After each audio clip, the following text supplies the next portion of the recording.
Hello, everybody, and welcome to another episode of What in the World is Happening. This is a show about Maitreya and the Masters of Wisdom. I'm Sabina Qureshi, broadcasting from Edmonton, Alberta, Canada, and with me today is Anne Finneran from upstate New York in the United States. Hi, Anne, how are you doing? Hi, I'm doing well. Thank you. How are you, Sabina? I'm doing well too. I'm very excited about this show. I think the environment is something that's on everybody's mind, increasingly so, and with good reason. So it's a really topical thing to be doing today. What I wanted to say before we jump into it is you can be watching us on Share International Canada Facebook, but you can also watch this show later on our YouTube channel, Message of Hope Weekly, and you can find lots of past shows there as well.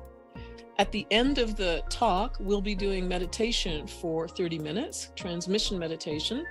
It's a group meditation for anybody over the age of 12. Easy, powerful, so we hope you'll stick around. I think you'll probably enjoy it.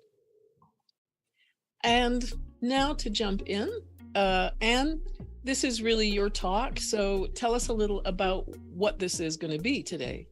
Okay, so our own approach to life and living and what we are doing in the world, and as well as what the politicians and what the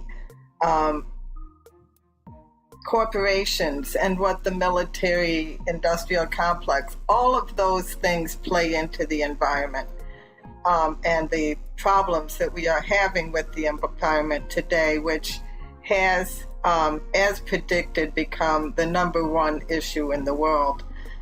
Today we'll be talking about how we, on this small level, can influence through our consciousness the impact of the environment. And we will also discuss the larger elements and how they play a role and how our interrelating with them can influence the environment.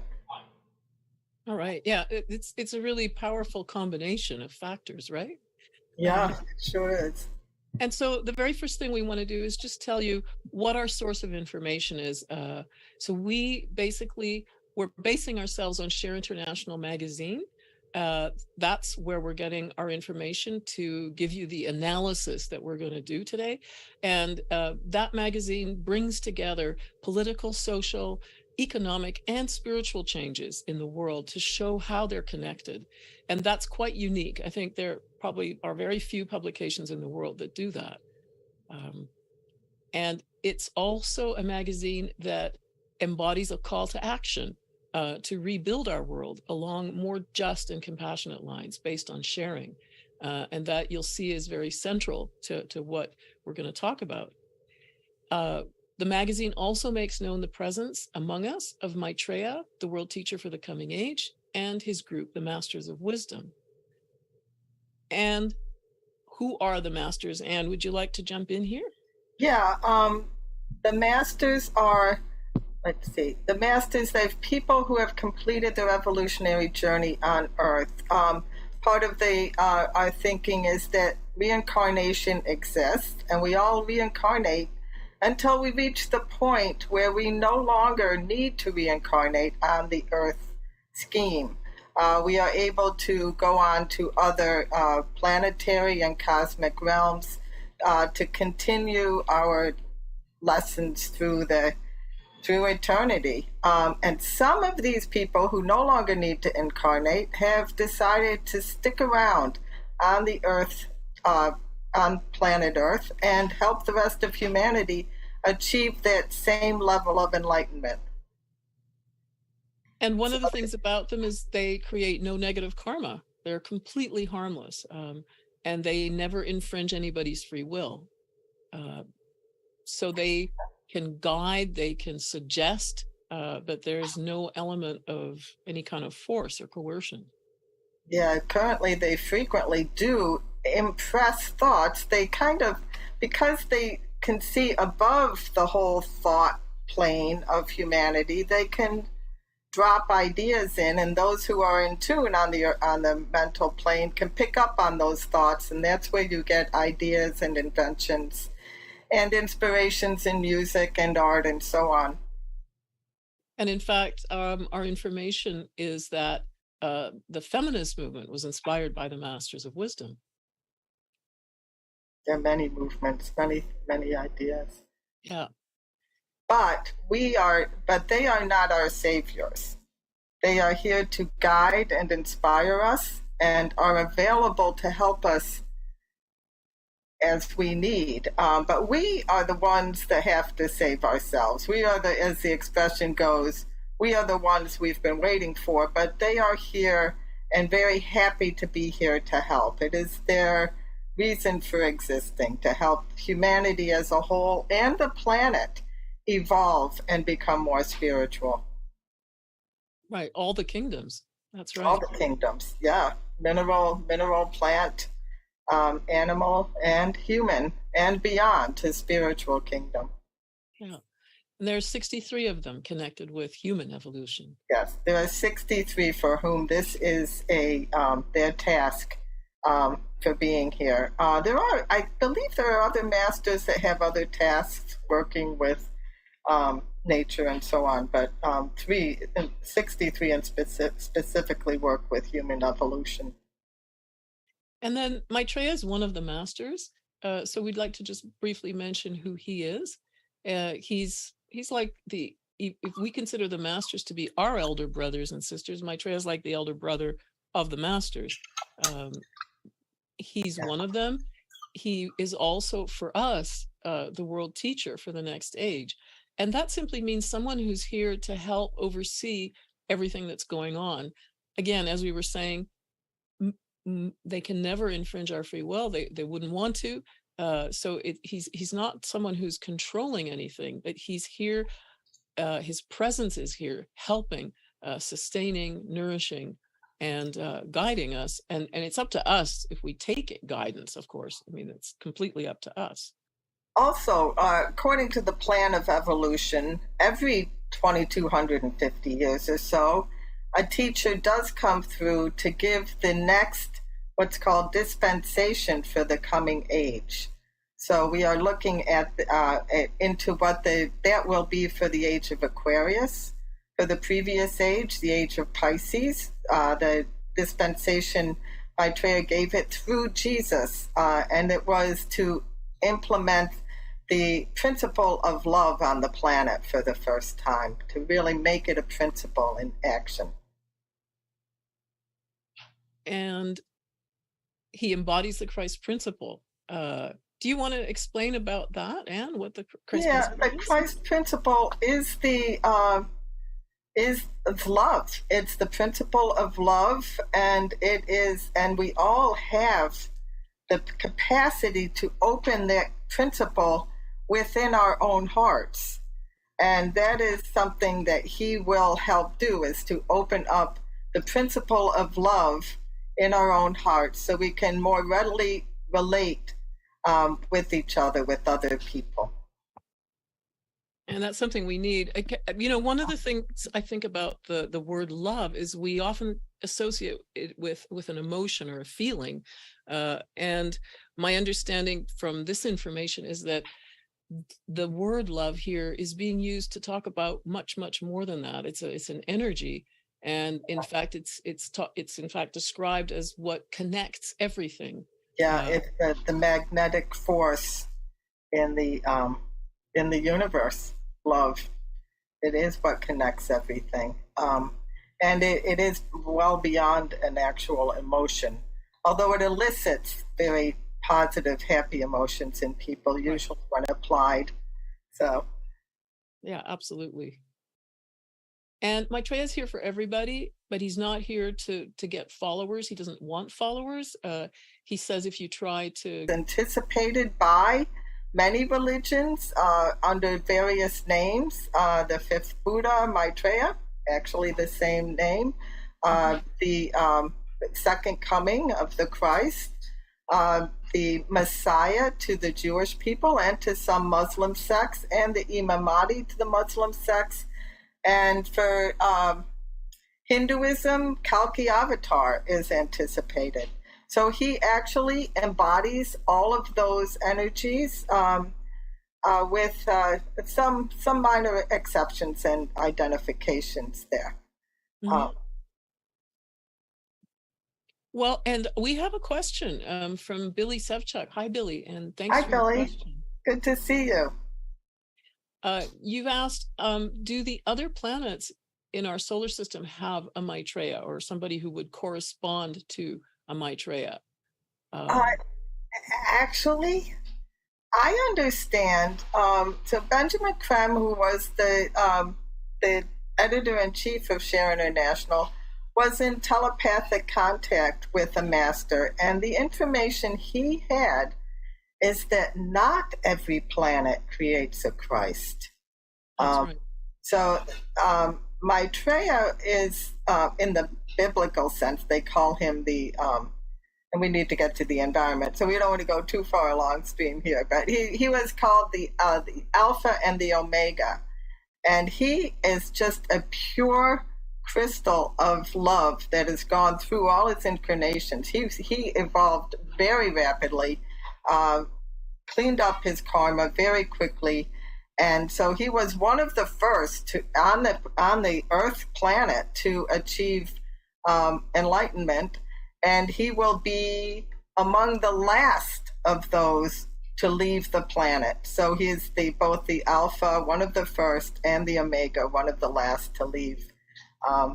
So he will be with us for quite a long time. But it is true. Sorry, Anne, but it is true that the other planets do have all groups of highly evolved people, like we have the Masters of Wisdom here. So they have also their own streams of evolution and people who have reached a level where they can help. So that definitely exists, and all of those groups are in contact with each other. So, within the solar system, there's cooperation. Right. So we move on to Maitreya's top priorities in the world is the environment. That's right. I just want to say hi to Bob Jordan. Nice to see you here. And so, yes, his priorities, as you're saying, the environment. And what is it that's really, causing all the problems? And this is your real kind of bottom line on it, right? Yeah. Yes, and we can include in that is commercialization, because commercialization is what results in the manufacture of all these material. We live on we are in a material world. We live on the dense physical plane. And without getting into the esoteric teachings about that, we have to deal with material goods. We have to eat, we have to dress, we have to have shelter. And it has gone over to the point where things that are being manufactured are more than what we actually need, and more than what we actually want in the way of manufacturing and driving the manufacture of the military complex. So that gets really deep into it. But as far as what drives the military is, we could say national interests. National interests have to do with what our lifestyle is like and how the Western nations want to maintain a comfortable and materialistic lifestyle that is beyond what we actually need. So commercialization is what drives all of those factors, and it is it's very dangerous. Next slide, I think we can go to. Yeah, so this is what one of the Masters of Wisdom has said about commercialization. Yeah, that's a really big problem. So we have especially in Brazil and even in northern Canada, they're starting to clear cut. So all the rainforest trees being clear cut is cutting our lungs right out of our body. If the planet Earth is our overarching body, that's what's happening, and it's so that they can grow meat essentially, and drill for fossil fuels and and create other things that we really don't need to that extent. So that is a really primary problem that's going on. So this is taken from an article by one of the Masters of Wisdom, and the title of the article is "The Curse of Commercialization." And what he describes right at the very first, almost the very first line of that article, he says that one example of the curse of commercialization is ancient primal forest being cleared of life-giving trees for purely commercial benefits. And it's what you've just been describing, and this aspect of the trees are actually the lungs of the planet. And so, it's very suicidal of us to be removing them. And the other thing he talks about is the fact that what we see is economic chaos in the world. And that is what seems to be running everything, is something that's very chaotic, and that's very destructive.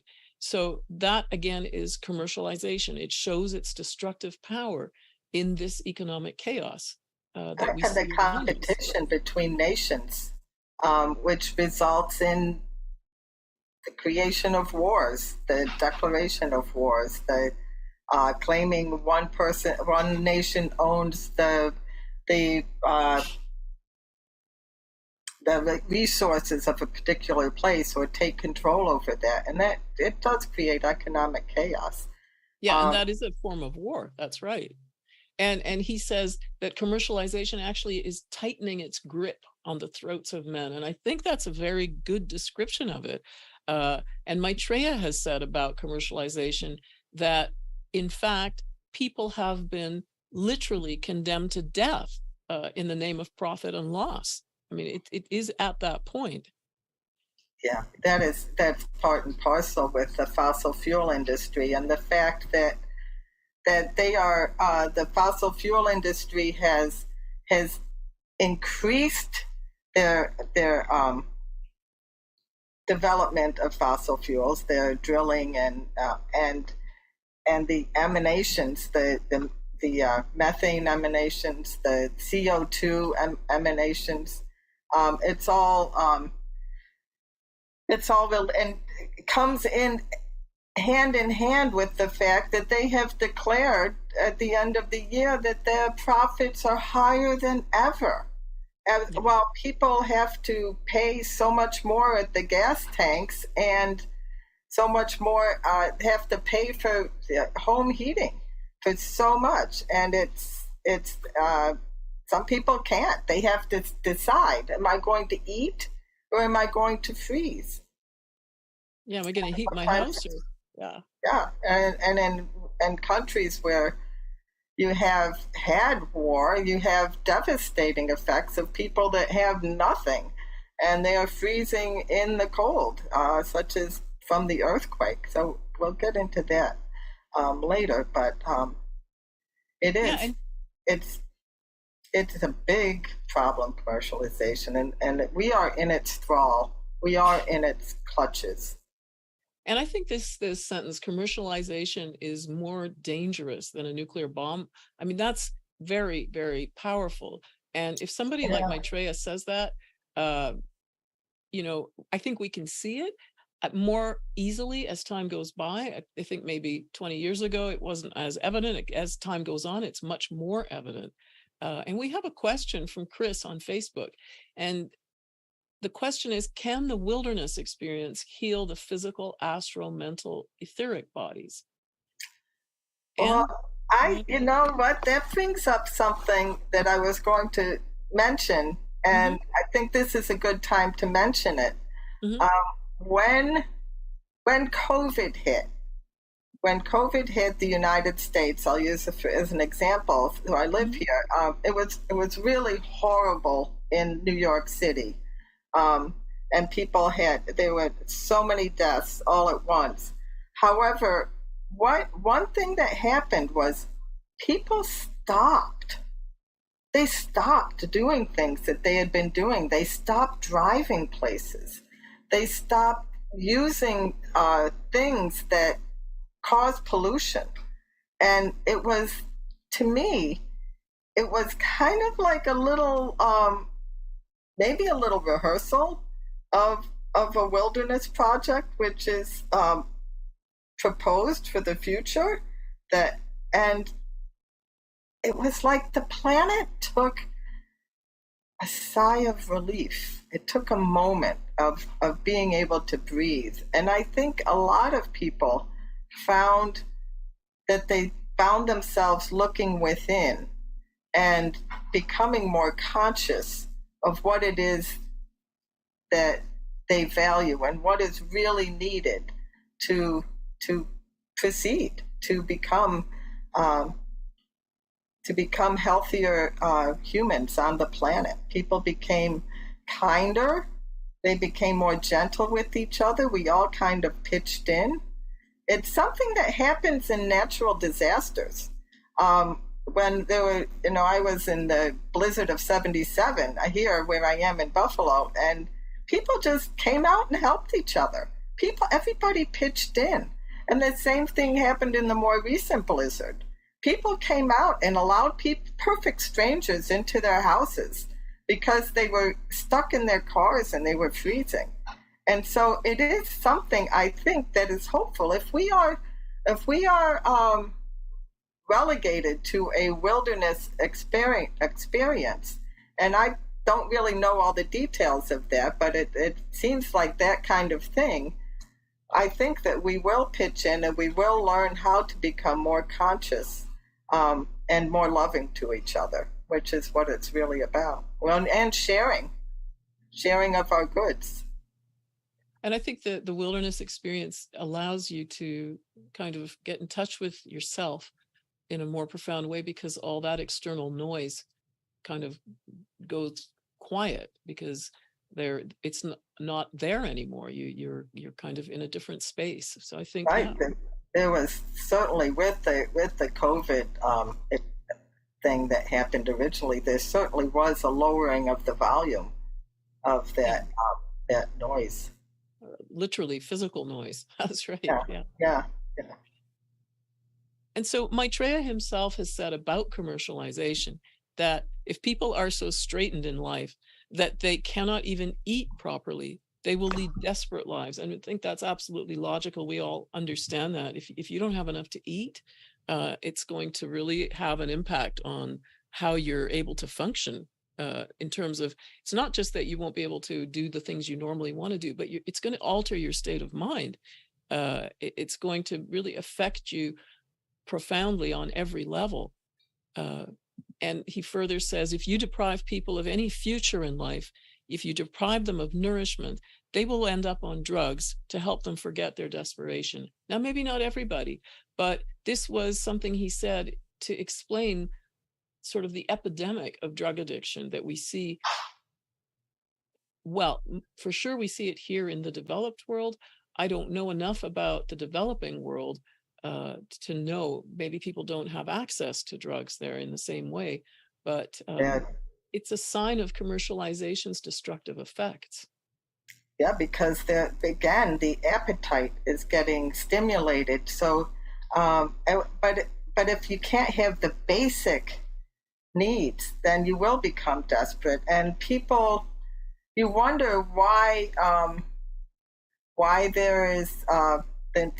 If you take a look at terrorism in the world, you can see that there is a base for some of the desperation of people in the planet, for when the resources of the world are not shared equitably, and that is a major balancing act that the planet needs to take on, is becoming aware of that. And we have some statistics here, again, talking about this imbalance. You've just been describing, people starving in a world of plenty. And these are statistics that are the most recent available. They're for the year 2020. Globally, the top 1.1% of the population own 45.8% of global wealth. And on the other end, the bottom 55% of the world's population own 1.3% of global wealth. So you can see it's a terrible imbalance. It's so extreme. It's hard to believe. Yeah, But and it could be that the bad. emissions from billionaires' investments. I mean, just their private jets alone just emit so much carbon. It's disgusting. The whole imbalance is disgusting. It's like you have some kind of huge vacuum that sucks all the energy from one part of the planet and spews it out on the other side, and the people on the other side are just having all these goods rain down on them, so they're consuming them faster and faster, and they don't need to. And if we could just stop and look and say, do I need this? Do I have to? What is it doing to the rest of the planet if I consume this much? Then we can help slow that down and redistribute the resources. It would be an amazing thing. And I think it is what the masters in Maitreya are hoping that we will wake up to accomplish. And more people are waking up to that. I think that's definitely something that's playing on people's minds at all levels of society. And the thing you mentioned about the emissions, it's the statistic that I found on the internet was that emissions from a billionaire, his or her investments, just the emissions from these investments, produce 1 million times more carbon than the average person. So that is an astonishing statistic for sure. It is. So it's not just that it's wrong on all levels that such a small minority of people would own sort of half of the world's wealth and condemn the other half of the world's population to have just a minuscule amount to share among them. But in addition, there's this issue of the emissions, which is endangering the planet. So yes, the climate change is no joke. That's right. So we want to jump into how this can be reversed. What can we do about this, right? Yes, absolutely. So these are Maitreya's teachings on self-realization, and they sound very, very, very simple. When you read the words, you think, well, that's very simple. Honesty of mind, sincerity of spirit, detachment. And can you go into this a little and talk about what this means? Yeah, so a little bit on the top two. Honesty of mind. It's just keeping clear on your thoughts and how you apply them in your life. Maitreya said. So I'll use a bad example of doing that. He said, if you think one thing, say another, and do something else altogether different, then you're lost. So honesty of mind is keeping track on what your true thoughts and intents are and be honest about them. Sincerity of spirit is the heart-to-heart thing. He says if you have a heart-to-heart conversation with someone, that is sincerity of spirit in action. And what I want to kind of focus on in this talk, however, is detachment, because detachment has to do with the physical body. And what he said, his simple rule about detachment is feed your body with the right food. And it was only recently that I realized, because I used to think, what does that have to do with detachment? Feed your body with the right food. Well, it means looking at what the needs are versus what your appetite and desires are. So if you realize and you can detach yourself from your appetites and desires, again, the whole vacuum spewing everything out on us in the Western world so that we just want to keep consuming. If we realize, is this the right food? If we think in those terms, and on various levels, do we need that many military things? Does our planet need to consume all this stuff, all these toxins, all these emissions? So in order for us to save the planet, we need to realize that we must feed ourselves with the right foods. And that means detaching ourselves from our desires of all the material things that we have in hand. It's a challenge, and it doesn't mean that we can't have some of those things, but in proper balance, and in balance with the rest of the people on the planet. We have to keep that in mind. So just to become mindful, and mindfulness is a great activity these days. People becoming aware of being mindful of what you're eating, what you're consuming, and what you can live with, what you need to live, and what you can live without. Well, and I want to jump in here. I recently saw a small video about where the clothing that we don't want anymore, where does it go? Because that's another aspect of this commercialization and consumerism, is constantly buying new things when we already have what we need. And so the interesting thing, and it's humorous, is that all of this goes to a factory in India, a place where they take all these things apart and turn them into rugs. But along the way, as they're taking it all apart, it's all done by hand because the cost of labor is very low there. They interviewed the women who work in this place, and these women were talking about this, and they said, well, we've been talking to each other, trying to understand why the people in the West are giving away so many clothes. And we think it must be because they don't have anywhere to wash them. So they only wear them once, and then they have to give them away. And that just makes you see how ridiculous it is what we do, Right.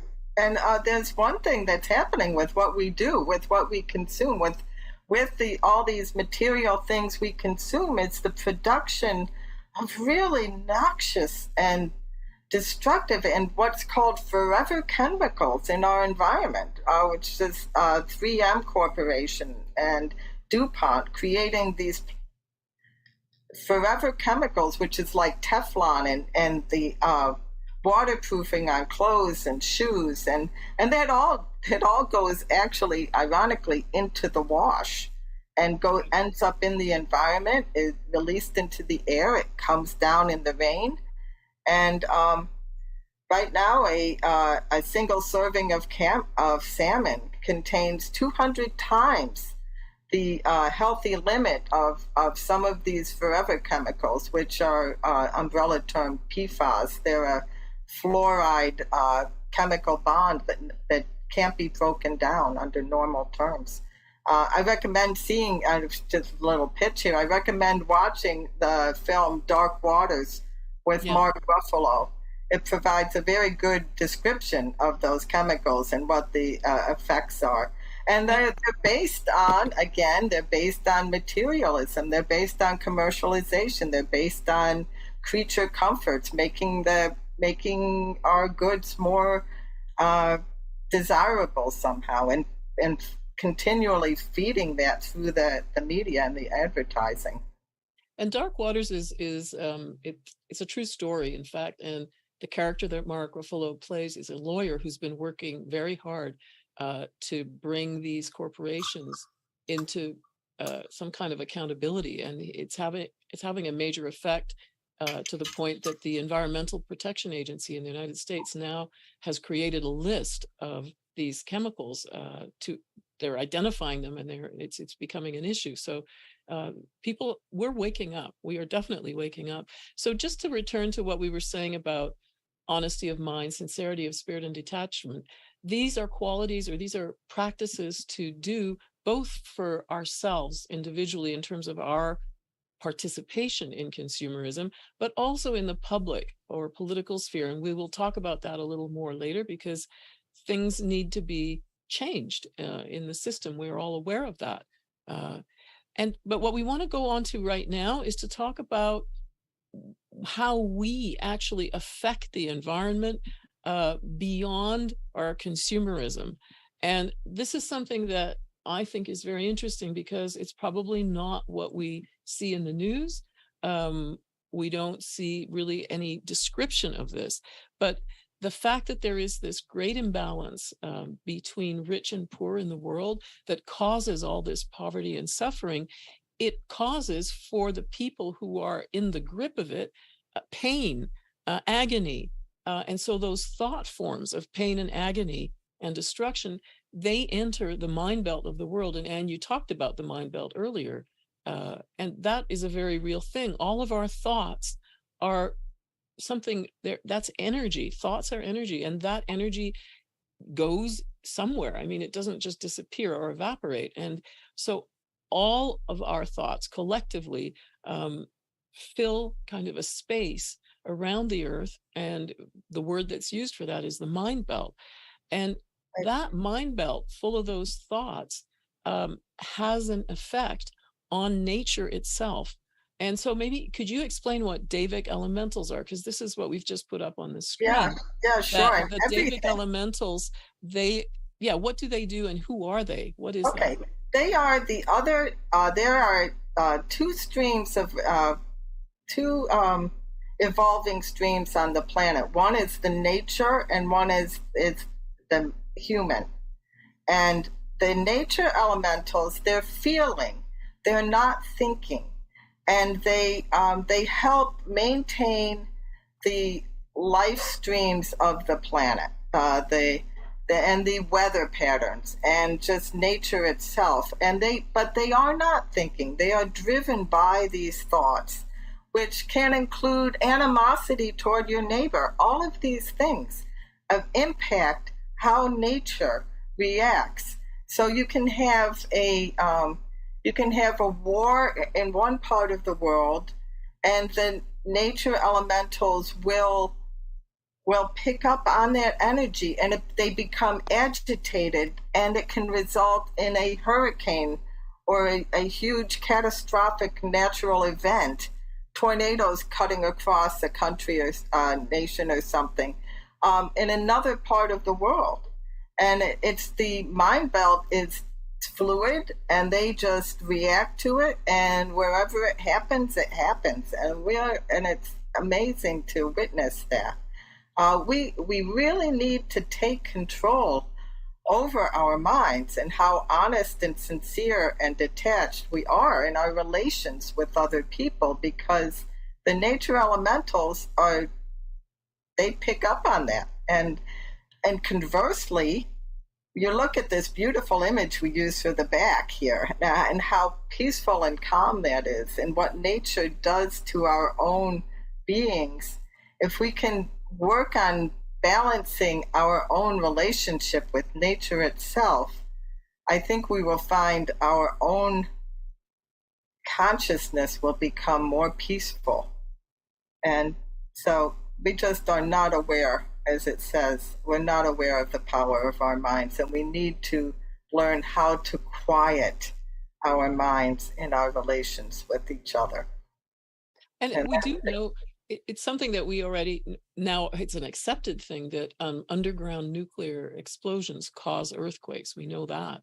And they can be in another location. It's not necessarily right there where that explosion takes place. So I think there is a growing awareness, and we will begin to have, real understanding of this, that our minds and the power of our thoughts really do have an effect on the world around us. Maitreya has said something about this that I think is really interesting. You can fool your people, but when you try to fool nature, the music becomes very frightening. Yeah. We have a question from Chris again. And the question is, do devas who are on the level of human ever incarnate in human physical bodies? That's a good question. Yeah. Do you know? I'd be curious to know. I don't know. I don't know if there is a crossover between the Davic and the human streams. I know that there are masters who have worked with the Davic elementals, and actually there are humans that work and relate with them. But whether they have crossed at this point in our evolution, I expect in evolution in the future there will be a merging of the two streams, but I don't believe so. I don't believe that's the case, but I couldn't really answer that fully. What I've read is that these two streams of evolution are parallel, but they don't interact, at least not currently. And there's another question again from Chris. Do nuclear power plants affect the environment and the health of people by causing cancer?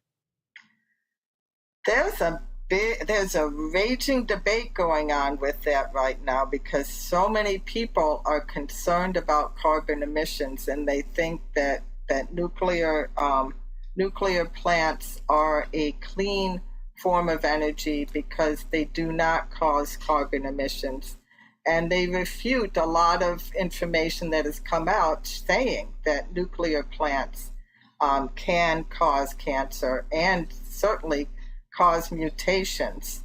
The nuclear proponents say it doesn't cause the deaths that fossil fuel emissions and fossil fuel pollution causes. So there's a debate, but I believe that uh, nuclear plants and nuclear emissions are by far the greater toxin. And they, because we're in a dense physical, but we also have subtle aspects of our bodies where we have what's called the etheric body, and the nuclear radiation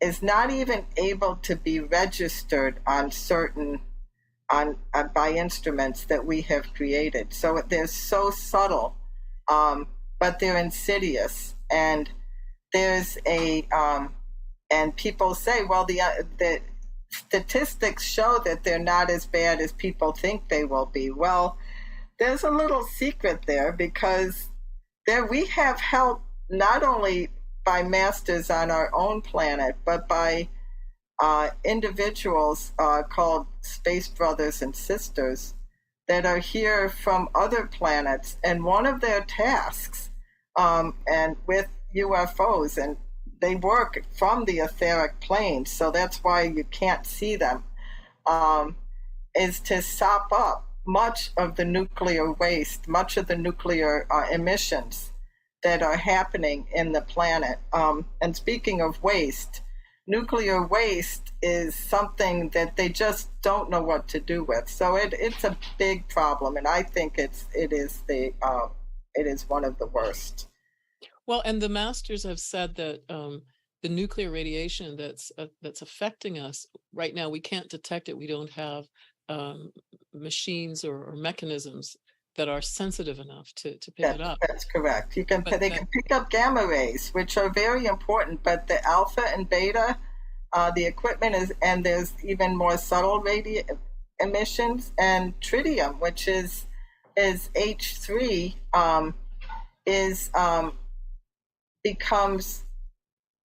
cannot be, when it merges with water, it becomes part of water, and it can't be removed from water.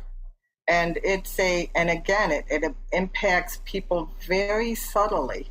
And it's not necessarily that you're going to die right away, but there are mutations. It gets into the DNA. So it's a very dangerous material. Well, and I think Benjamin Crumb has said that Alzheimer's as well, the rising cases of Alzheimer's that are caused also by the nuclear radiation. Yeah, I wouldn't be surprised. I think we've all been Fukushima'd in our memory. I say that I blame it on Fukushima when I can't remember someone's name. And it's kind of a joke, but, not necessarily too far. Right. So, yes, definitely the answer would be yes to that question. That would be the simple answer. And to return to talking about the Davic elementals and the plant kingdom, I'd like to mention something. I was reading a book called The Secret Life of Plants. Now, this is a book that was published quite a long time ago in the 70s, I think. And it's a description of many different experiments people have done with plants in investigating consciousness in plants.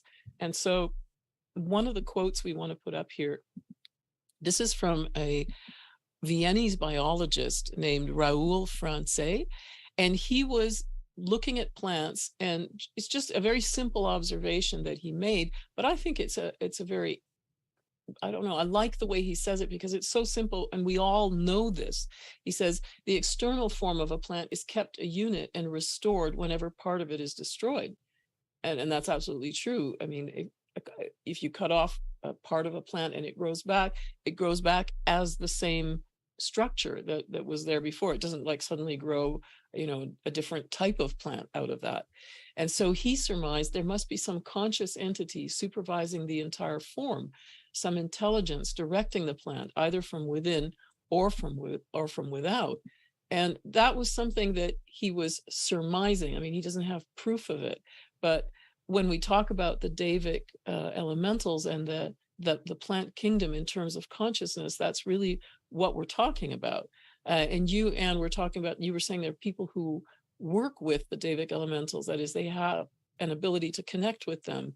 Yeah, the Findhorn community was part and parcel. They actually did have actual communications with some of the devas, and were able to develop a whole system based on that. And they actually pick up. They must have been, I think, communicating with them on the emotional level, because and I'm going to cough, so excuse me a minute. Okay. Well, I want to go to the next slide, because here I have, again, this is also from The Secret Life of Plants, and it's a quotation from an investigator named Marcel Vogel. And what he was doing was he was working with plants to pick up if they could sense his intention. And what he found out was that, in fact, yes, the vegetal kingdom seems capable of picking up messages of intent, benign or malicious, that are inherently more truthful than when translated into words. And he concluded this is a talent which all human beings may share, but which they have momentarily occluded. In other words, we all also have that capacity. And I think that's absolutely true. But we may not be aware of it. We may have sort of covered it up in ourselves.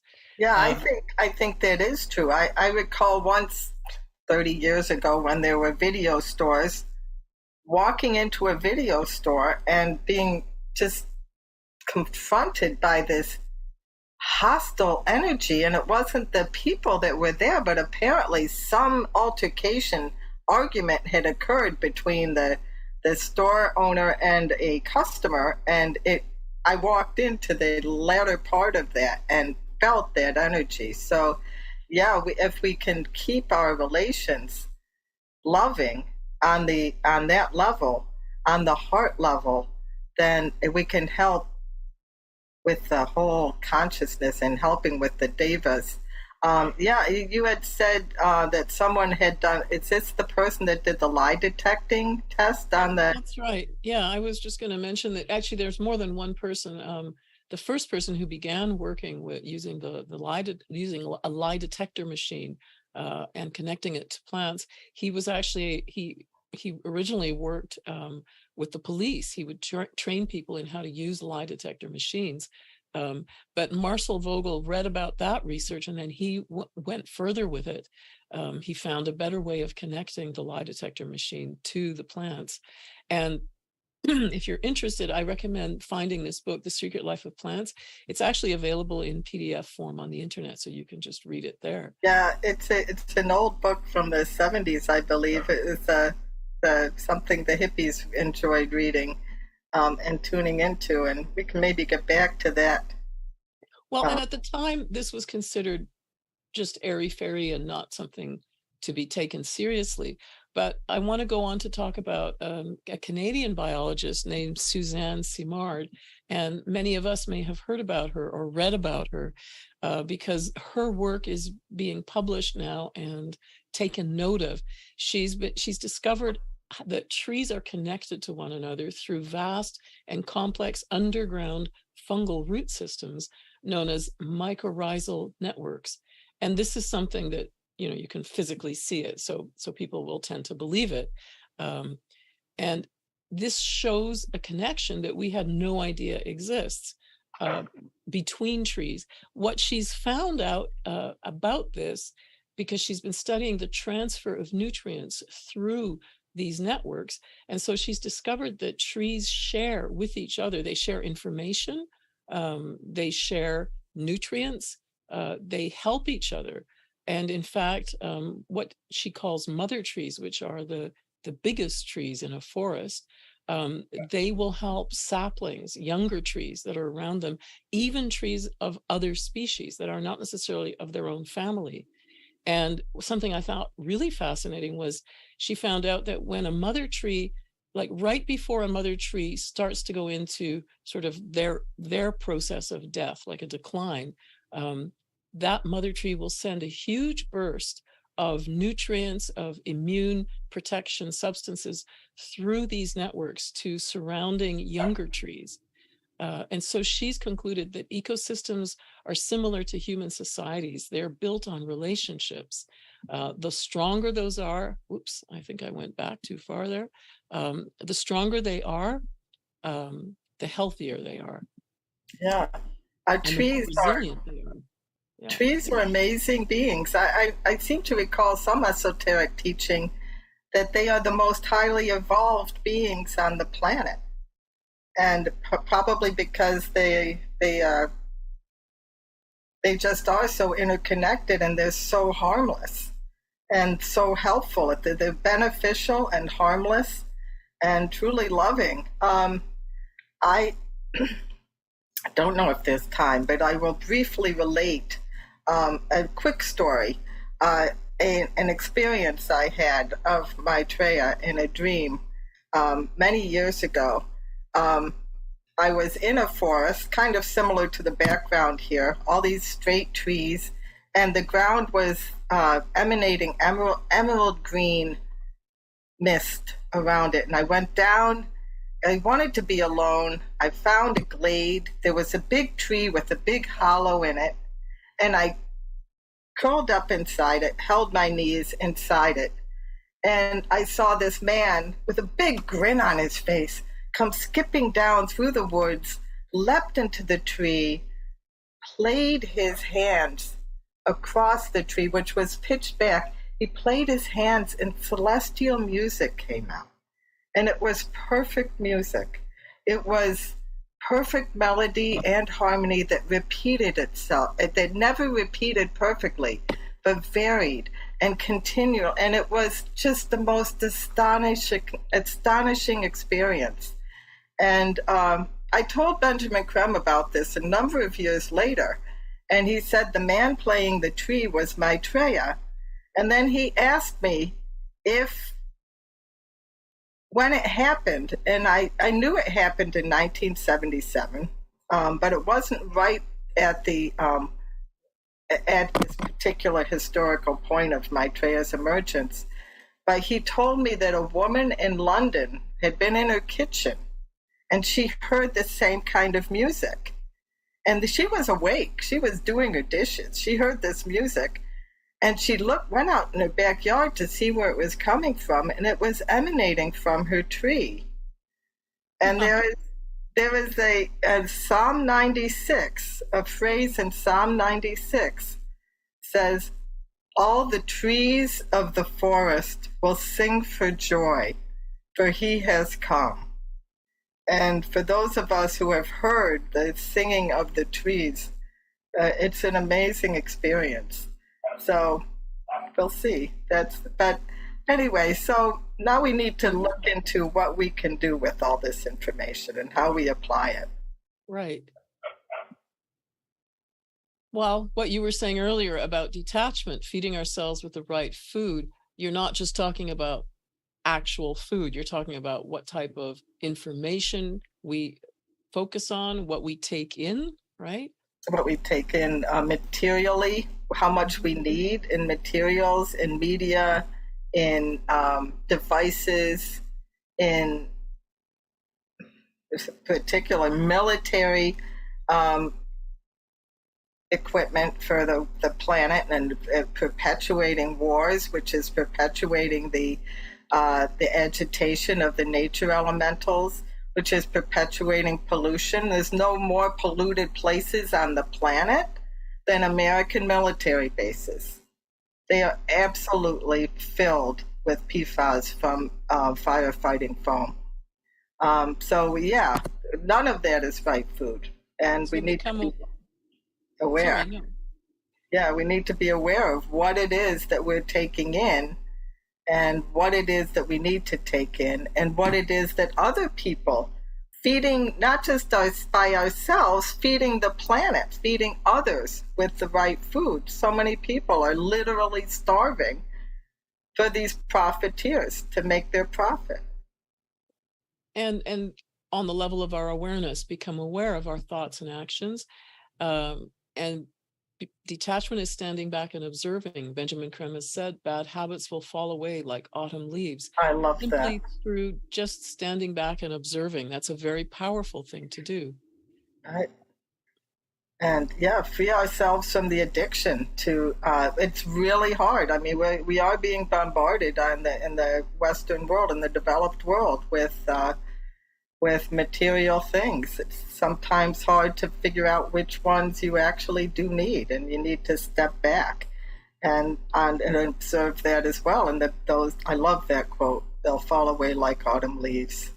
It's lovely. It's just becoming detached will help you realize, hey, I don't need that. That is something that a drug addict, Maitreya has said, a drug addict can stop in an instant just through self-awareness. Right. And so the next thing we want to talk about, and we're going to do at the end of the talk, we're just about at the end here, is transmission meditation. And before we go to that, we also want to mention how you can be active in the public sphere, become an activist, get involved with campaigns, for example, to stop the production of goods that have these PFAS in them, for example. Identify what's happening in your community and how you can be involved to help. Advocate for sharing the world's resources, since we know that we need to right this imbalance. It's putting us all in jeopardy. And so the simplest way is to share our resources. Get involved with local community projects. There are always people doing stuff, good things that you can be part of. And one way to learn that is just to read your newspaper and read the letters to the editors, because there will often be people talking about concerns in the local community in those letters, and practicing the 3 rules: honesty of mind, sincerity of spirit, and detachment. If we can all become enlightened, we can all become aware of what we are doing, what we need, and what others need, and we can change the planet. We can reverse a lot of this. A lot of it is too late. We've gotten past the point of no return on climate change. But and we can do transmission meditation. Yeah, I'd like to just describe what the master, how they envision the future. They say that sharing the resources of the world is just the first step, but that in itself is going to change. It's not just going to change things materially for millions of people, but it will actually change how we feel and the way we experience life and ourselves. So it's actually a change in consciousness as well. And in time, not right away, but in time, we will become completely self-sufficient in terms of not needing to be working to produce the material goods that are required to sustain our lives. And that will allow us to explore our creativity. But all of us, not just people in what is now the rich world, because there won't be that division anymore. And that at that point, we will be able to share all of the fruits of the spirit, all the things that we are creating, what we're coming up with through our creativity. And they describe a new livingness and beauty, a completely different kind of experience than what we have now in the world. And I think that's a very powerful thing to keep in mind, because, and you were saying just now that, you think we've gone beyond a certain tipping point in terms of climate change. And yet I believe that if the masters are saying this is what is going to happen, perhaps they know about ways in which the environment can recover that we don't yet see and that we're not aware of. The technology of light is part, and it's a technology that humanity, once we can end war and learn to share, we will be given this technology, that those ideas will come into the mind belt and can be applied, and they will help eliminate a lot of the pollution and can help the planet heal for sure. It'll provide all the energy needs of the planet. We won't need many of these energy sources. Even, who knows, even wind and solar could be supplanted by the technology of light. It's just a great possibilities for the future, and a positive note of hope. That's right. And in fact, Benjamin Creme has said that all living cells are interconnected with light in between them. Every atom is interconnected with light. So we literally live in light. I mean, we're bathed in it. We're not aware of it. We're not we can't perceive it, but it's there according to people who can. And you talked about a note of hope. So to end the talk, we want to share this from one of Maitreya's messages. He gave out 140 messages through Benjamin Creme. This is from message 77. And he says, I know that within men sits a divine being whose plan it is that love and justice should triumph. This being so, the end is assured. Yeah. If someone of his stature says that, I think we should believe it. Yeah, he believes in us. He believes in our capacity. He sees into us better than we see into ourselves. But if we focus and practice the three rules, then we can see into ourselves too and help the planet. Each one of us. It is very hopeful. Well, and what I like is that he's saying that it is our plan that love and justice should triumph, that the divine being who we are, each of us, has a plan, which is that love and justice should triumph. That means that we actually are all here to make this happen. We are the ones we've been waiting for. That's right. Exactly. Because we're all part of the same. We're all one. So it's hopeful. Yeah. And so now we just like to briefly mention resources where you can find more of this information if you like what you've been hearing. So we talked about Share International Magazine at the beginning, and this is a magazine that's completely free of commercialization. There's no advertisement in it. And if you want to subscribe, you can at share-ecart.com. There's also websites, share-international.org. You can read excerpts from the magazine there. There's a YouTube channel called Share International where you can watch Benjamin Creme talking. And there are books you can buy and download, and 4 of them are available free. You can download them right away at share-ecart.com. And they're full of this information. One of these books is about transmission, the meditation that we're going to do. And we want to also mention a couple of other programs you might be interested in. There's something called Mystic Takeaway. It's a podcast. And this is where people describe experiences that they have had meeting extraordinary people who very often are, in fact, masters of wisdom.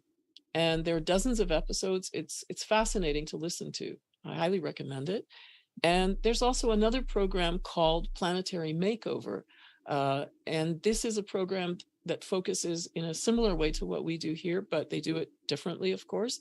For example, here you can see on the screen, they had a recent program on the healing of AIDS. And this is very interesting. They connect that with healing COVID and corruption and injustice. So it's a program I highly recommend. Oh, that's great. Yeah. And you can just Google Planetary Makeover and you'll see there are many platforms on which they're available. And so I think now we're going to go to transmission meditation.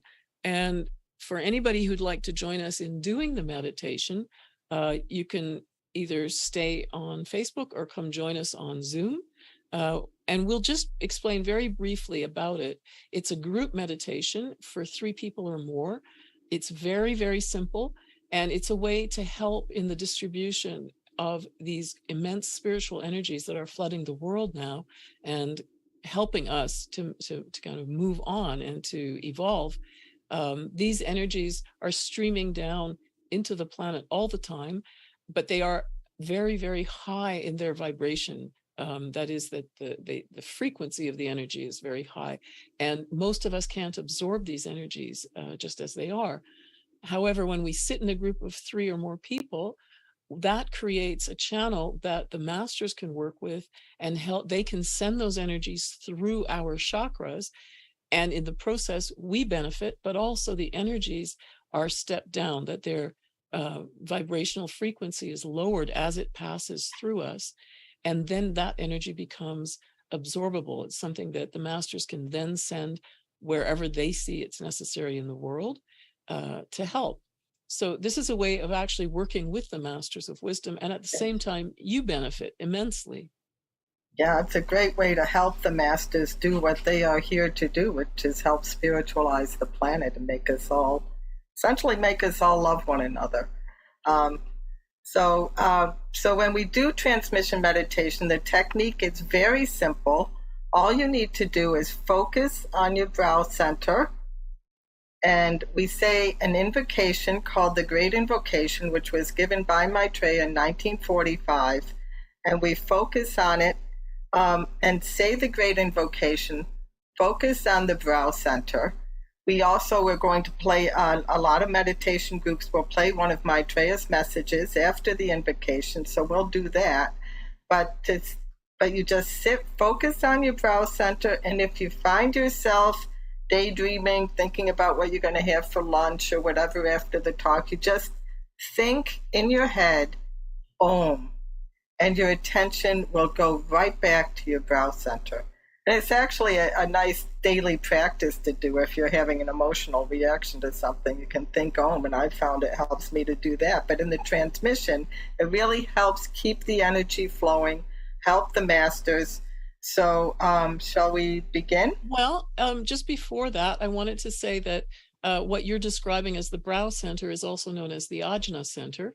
And to explain where that is, if you put your finger in between your eyebrows on your forehead and feel that spot, that is the spot. And if you haven't done this before, that's one way to kind of localize it for yourself through your sensation, just by touching that spot with your finger. And then afterwards, when you're doing the meditation, you want to feel that spot from inside yourself. And as Anne said, saying Om will bring your attention back to that spot. Before we start, we just want to mention briefly that if you have a pacemaker or a serious heart problem, you shouldn't do this meditation because the energies are strong. Likewise, if you have any kind of imbalance, a serious imbalance, emotional or psychological, and if you're under the age of 12, also don't do this meditation because your chakras haven't developed enough and stabilized enough to take these energies without being affected. The other thing I'd like to mention is that normally, that is, when I say normally, I mean before the pandemic, people would meet in person to do this meditation.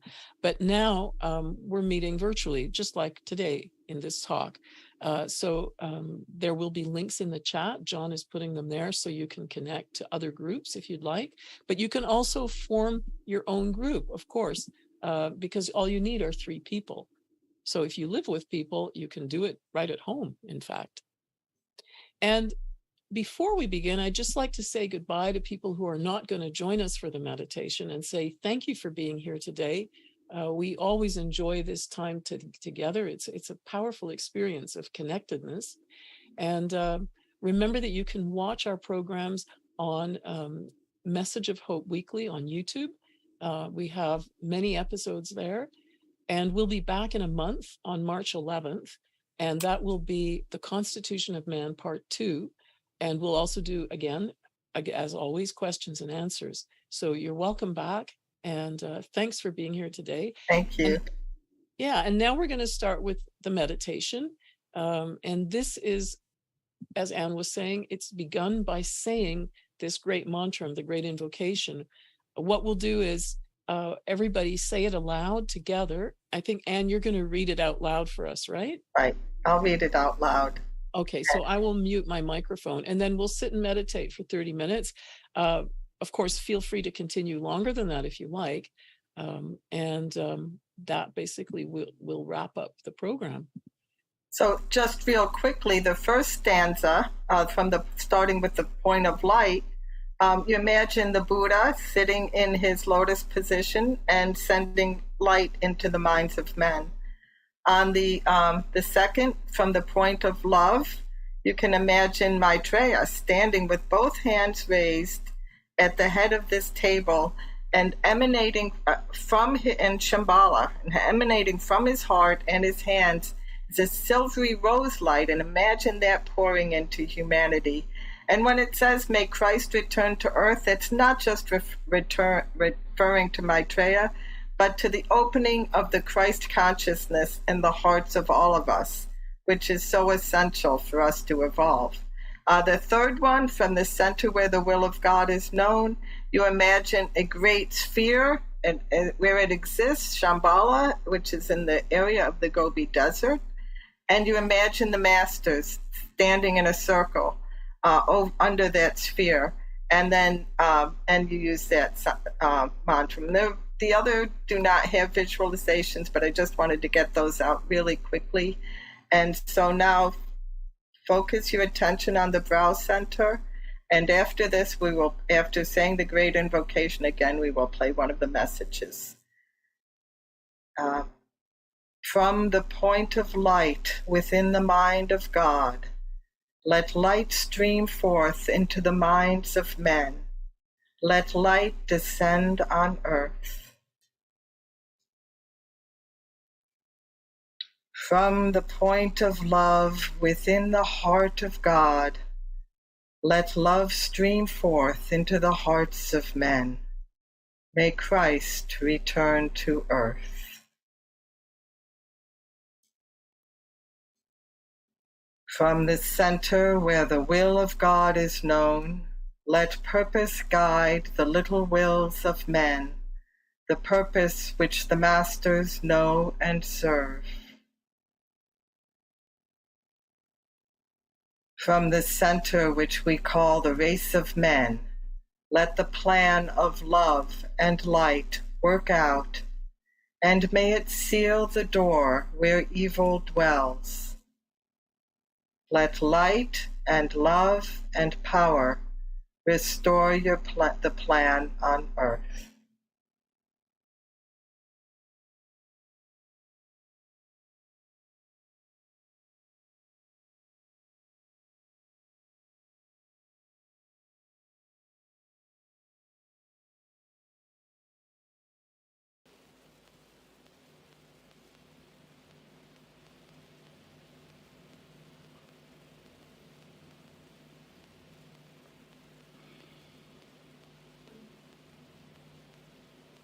My dear friends, I am happy indeed to be with you once more and to magnetize your aspiration in this way. My coming evokes in man a desire for change, a desire for betterment, however expressed. My energies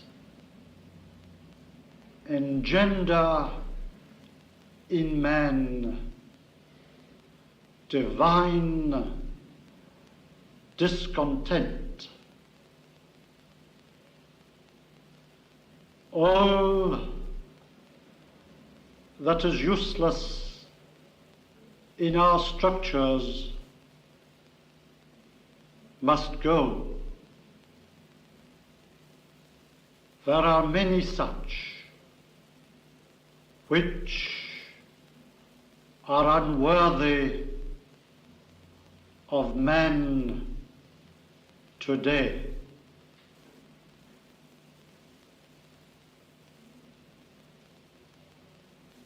Man is an emerging God, and thus requires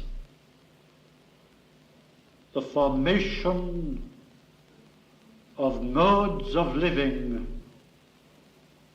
which will allow this God to flourish.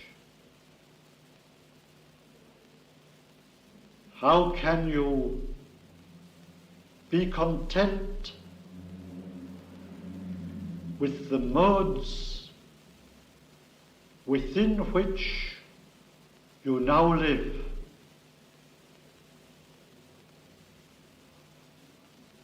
When millions starve and die in squalor, when the rich parade their wealth before the poor, when each man is his neighbor's enemy, when no man trusts his brother,